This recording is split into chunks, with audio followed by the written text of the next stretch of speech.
Good morning, everyone. Welcome to our Parent and Caregiver Corner, where I will be touching upon hot topics and or answering your burning questions. So please don't forget to send us any questions that you have.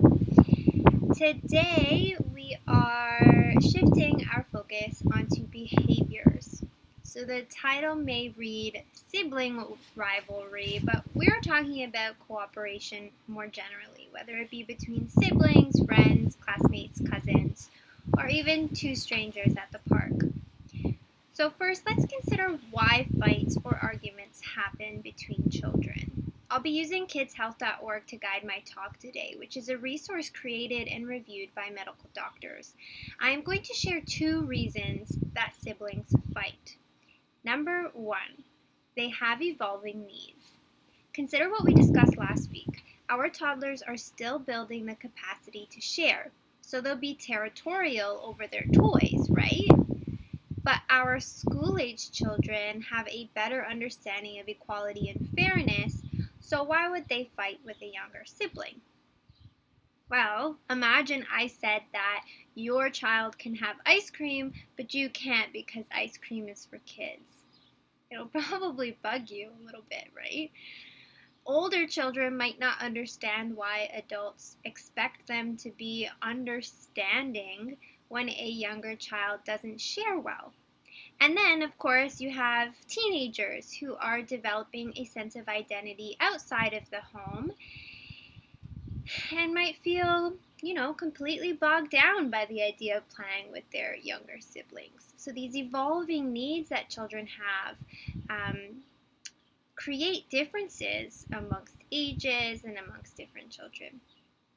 The second is individual temperament. So temperament encompasses the way your child experiences their world, and each child is going to have a different temperament. Some might be easygoing, some might be slow to warm up, and some might be really spirited. I always think of cartoon movies when I think of this concept. There are so many cartoons with one sibling being really reserved and quiet, and then the one child who is super exuberant and always wants to run around and be loud. You'll often see them struggle to get along. It's quite normal for children to have varying personalities, and this can, of course, cause them to butt heads at times. So what should you do as the adult when the fighting commences? So when possible, you want to observe to see if the children can solve the problem on their own. Listen, just as I mentioned last week, if we're always the referee, our kids won't learn to solve problems on their own. As long as no one is getting hurt, it's okay to let children work out their problems. But if intervention is necessary, before you offer any type of solution, you are best to just separate the children. Wait for them both to be calm before you reassess the situation because you don't want to rehash the argument. Try not to place focus on who did what or who's to blame. As they say, it takes 2 to tango. Both children were involved. When they are both calm, they will be more susceptible to learn and reason. In this moment, see if they can come up with a solution, or perhaps you can offer a win-win situation, like a game in which they can both play with the toy together.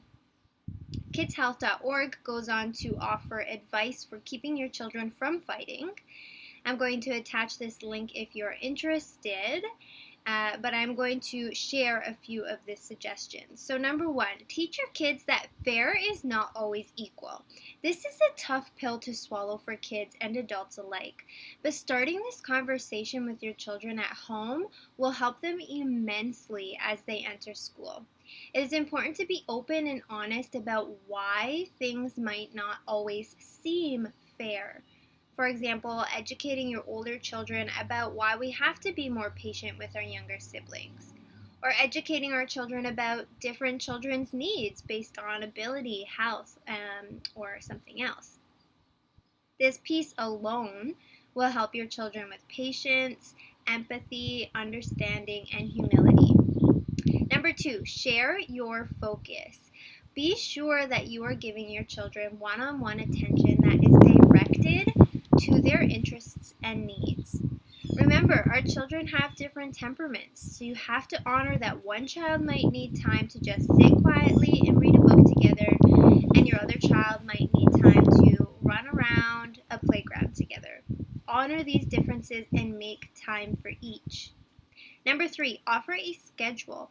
If there are certain items that your children often fight over, such as a specific puzzle or the red colored bike, or perhaps getting to set the table at dinner time, consider posting a schedule of when each child gets to own that item or task.